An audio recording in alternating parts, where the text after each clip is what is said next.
Okay, doke. Welcome to this week's edition of the Multifamily Law School with me, Charles Dobbins, the founder of the Multifamily Law Firm, Dobens Law, and the founder of the Multifamily Investing Academy.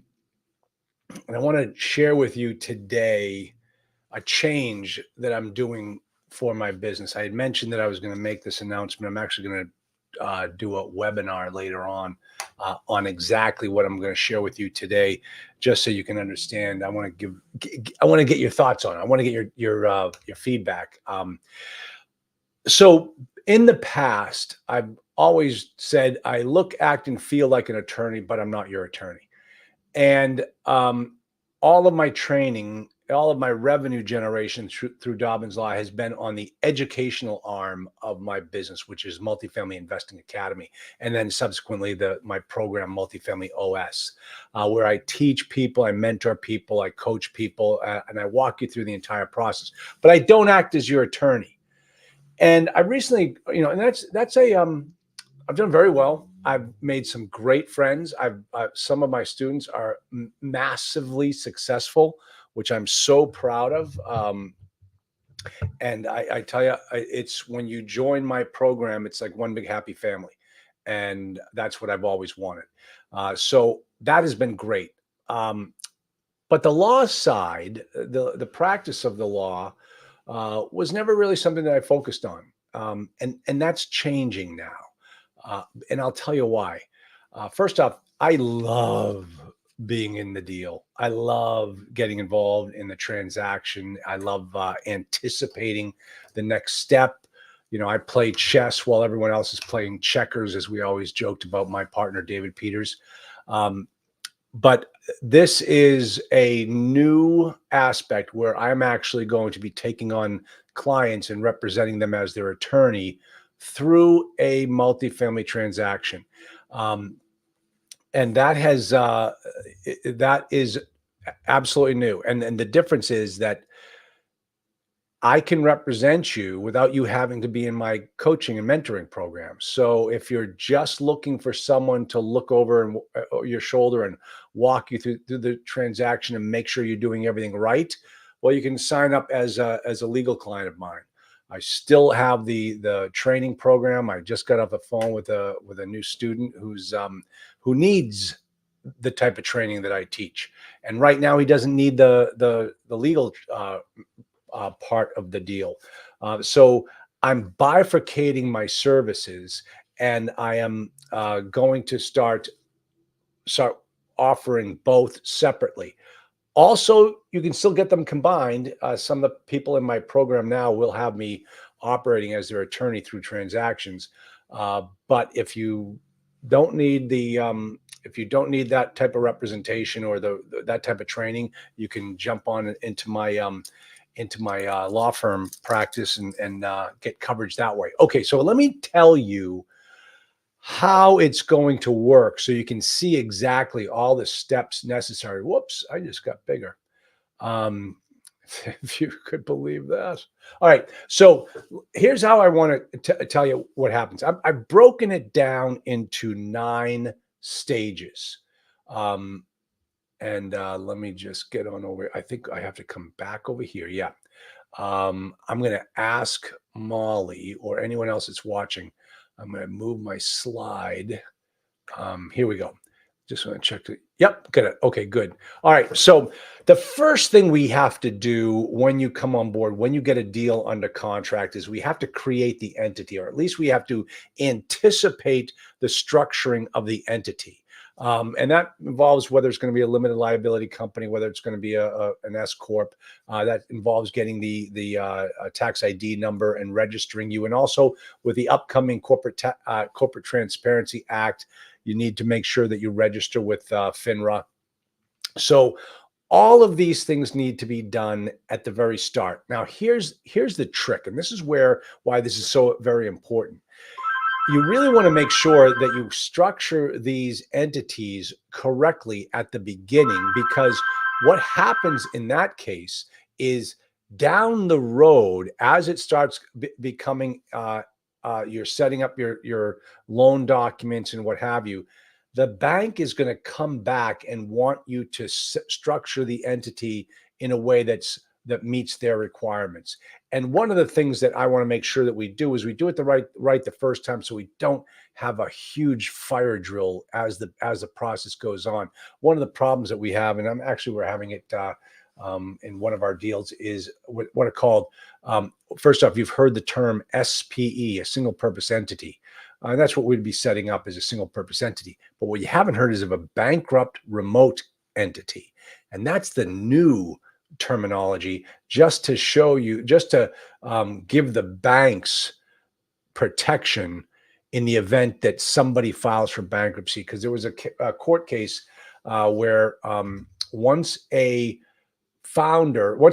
key principal filed bankruptcy, the whole deal became callable. I mean, essentially, they were in technical default, and they were having the threats of being foreclosed on because one KP filed bankruptcy. There are different ways that you can protect it. Other things are banks want to put you into a BRE, and I'll have that all mapped out for you as your attorney. Another step that we're going to do with the contract negotiations and drafting, and this is very, very important. This is so important. At the end of this conversation, I'm going to give you or Molly's going to put on the screen a link where you can sign up to download my letter of intent.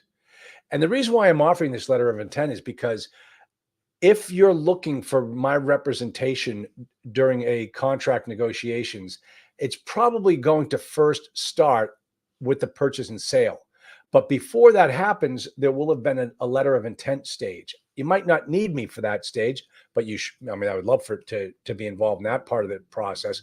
But if you bring me in after you've already got an accepted LOI so we can start negotiating the purchase and sale, I want to make sure that you've hit on all the proper elements of the contract so that so that I can make sure that you're going to move through the process very safely. So I am giving you my letter of intent. You'll be able to download it so that when you're out there making offers and you're thinking, hey, I want to make sure that I engage Charles on this deal, and I want to show him that we've done everything right with the letter of intent stage, you will have had that box checked, and you'll be able to move very easily into the purchase and sale contract, which is where I really get involved. As a matter of fact, one of my newest law firm clients, they've got the executed letter of intent. Opposing counsel has sent over the purchase and sale agreement, and we're going to work together on making sure that we do everything correctly. All right. Now, once we get that done, then the games begin, and the clock starts ticking. And the first thing I'm going to do is draft a critical dates timeline for you and for the seller so that everybody knows what's due when. And that way we can make sure that you're doing everything correctly, and that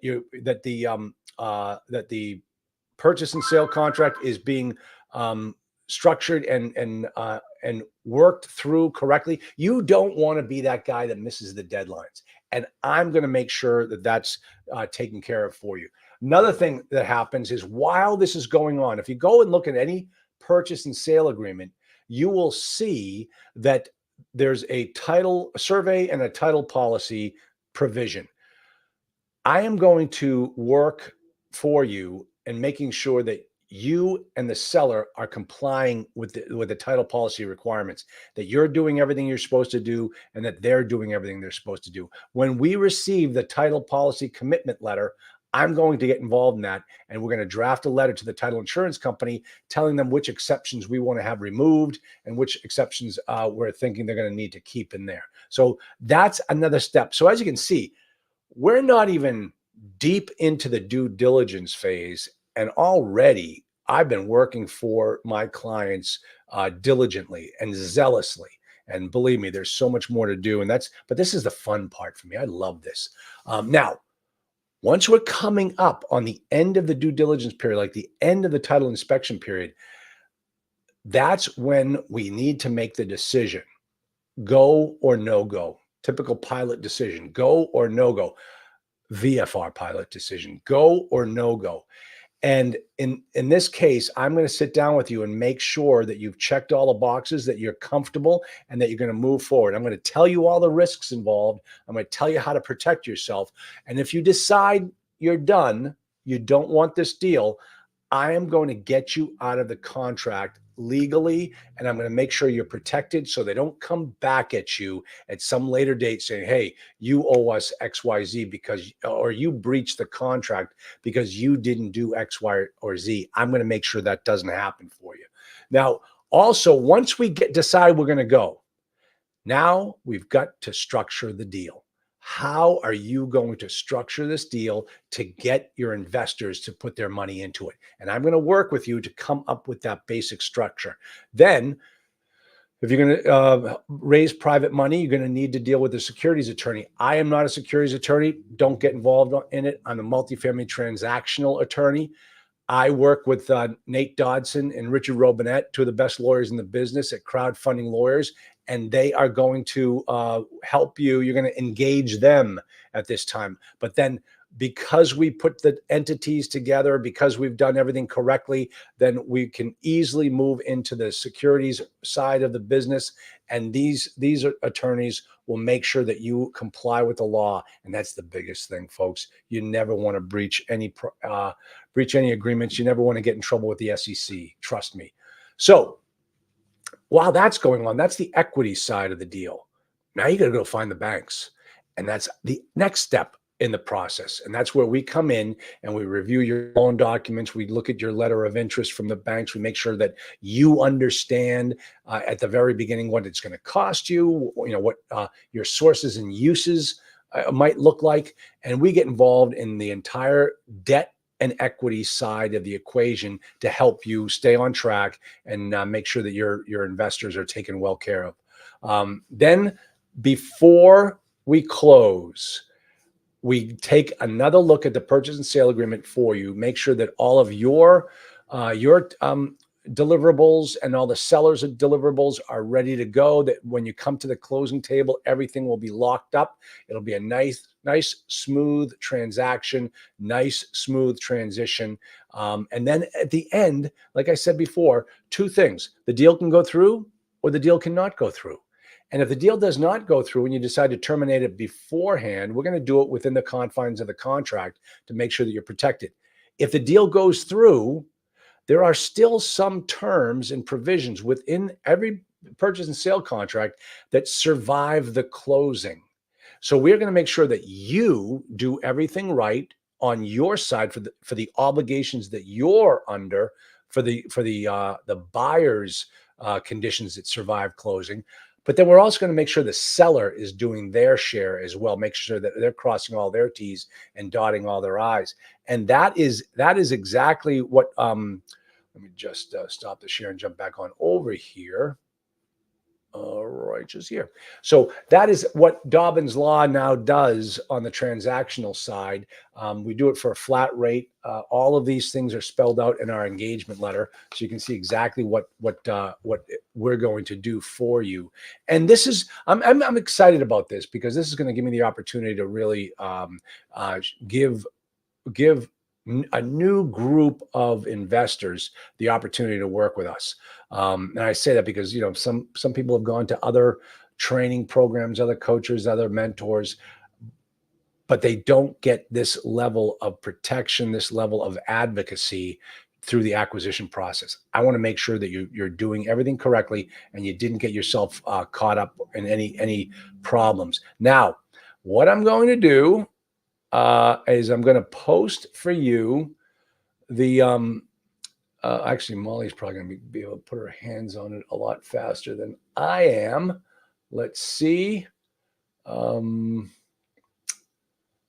see if I can find Molly. If you can find it, if you can put it up there. Oh man, where am I? Let's see.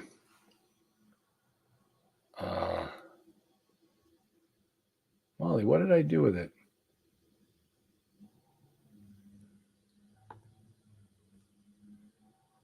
Let's see, folks. I'm looking for the link. me see if I can find it on my. The link is on the screen. Well, Molly, how am I supposed to know that if you put it right in front of my face? I mean, that's come on. Yeah. So everybody, go ahead and click on this, and let me just kind of walk you through the letter of intent. This is where we. The thing about the letter of intent is everything starts at the letter of intent stage. And the reason why it starts at the letter of intent stage is if you want anything in this deal, you put it in the LOI. If you don't put it in the letter of intent and you start to raise it in the purchase and sale stage, you look like an amateur. For instance, if you want seller financing, put it in the LOI stage. Think about what this seller is doing. He's accepting your offer under these terms and conditions. And then you come out with a purchase and sale contract and you slip in 5% seller financing. The guy's gonna be like, wait a minute, that's a new term. You didn't have that in the letter of intent. I accepted your terms this way. And if I knew that you were going to need seller financing, I would have accepted one of the 3 other offers that came in the door. So it's very important that you put into the letter of intent all the things that you want. Financing contingency, 30-day inspection period, earnest money deposit, X. So those are all the things that you want to make sure that you have in your in your purchase and sale agreement, in your letter of intent, because then when we get engaged, when you hire us, we're going to take that LOI and make sure that the purchase and sale contract matches up with it. We're going to add a lot more terms and conditions in the final purchase and sale contract, but we've got to make sure that everything that's in the LOI transports over into the purchase and sale. As they say, it's with what they call parole evidence. Once that contract is signed, once the purchase and sale contract is signed, the letter of intent goes away. And you can't say, hey, wait a minute. In the purchase and sale contract, we only said $10,000 for the, in the letter of intent, we only said $10,000 for the earnest money deposit. Purchase and sale contract says $100,000. We don't look at the LOI anymore. You sign the purchase and sale. This is the document that governs. So you don't want to make sure you're in that situation. You want to make sure that you're protected from that. But those are the types of things that we are that we're going to do. We're going to make sure that you're all taken care of, you're all square, and that you're not going to have any problems. I know we've got a situation going on right now with one of my students where we're actually doing this for them. We're working with local counsel, making sure that that everything is done the right way. So that is the new thing with Dobens Law, and the new thing with Multifamily Investing Academy. We still have the training. We still have the Multifamily OS program for building your multifamily business. And now we're making our legal services available to clients who are going through the transactional stage. Obviously, we're not landlord-tenant attorneys. We are transactional, real estate transactional law lawyers, and that's our focus. So that is it. That's all I wanted to share with you today. I'm going to have a whole presentation coming up where I'm going to get into some real, it's going to be a webinar on our services, and I'm going to be talking about real life examples of how people got caught and how you need to be protected as you go through this process. I mean, I wish I had someone looking out for me when I first got started. Even as an attorney, I was an attorney even when I started buying multifamily property. But geez, there's a lot of nuances. There's a lot of things that that you don't know that you don't know. And I have since after 20 years of practicing, I'm ready to really get in there and protect my clients. Joe, no, Joe, say it ain't so, Joe. Actually, I sold my plane. It was a victim of my personal life. Let's leave it at that. But I gave up my plane, sold my share back to my partner, and it was a very it was a what do they say? I felt bad, felt good, felt more bad. But for a whole bunch of reasons, I am no longer flying at this time. At this time. So yeah, that's the story. So yeah, so that's where I'm at. So anyway, Joe wanted to talk flying. It totally threw me off my game here. All right. So folks, just to let you know, I've got later on today at 4 o'clock, I have my call with my hotel to home students. If you're saying, oh, geez, that was funny. I was just thinking one of my students is out in San Diego. Oh boy, San Diego would be great. Hey, Joe, I got to ask, if you're flying out of San Diego, do you ever drift into Mexico airspace? Is that just something that happens when you live right on a border town? Obviously, you know exactly where you are at all times, but I'm just curious, is that a problem to do that? Do you have to get the radio license and that type of thing? Okay, we're talking pilot talk right now. Let me see. No, you can't. Okay, yeah, that's what I was wondering. But if you had the radio license, like if I had the radio license, I could fly up to Canada, from New Hampshire. But I'm wondering if there's another reason why you can't drift into Mexican airspace. I keep covering up. It would be a problem with CBP. Okay.